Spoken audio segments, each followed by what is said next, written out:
reaffirm my love for you.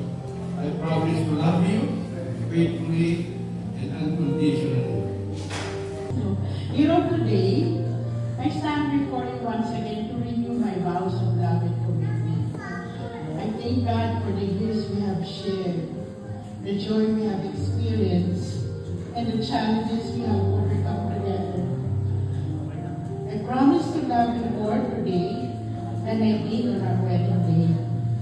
I vow to support you in your dreams, to be your partner in faith, and to uplift you in times of need.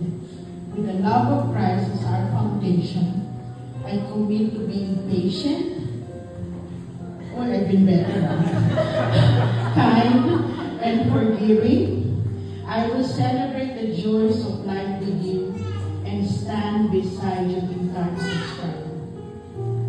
I promise to honor and cherish you, respecting you as my equal, as we continue to grow together in our faith and love. May God bless our renewed commitment today and always. Amen.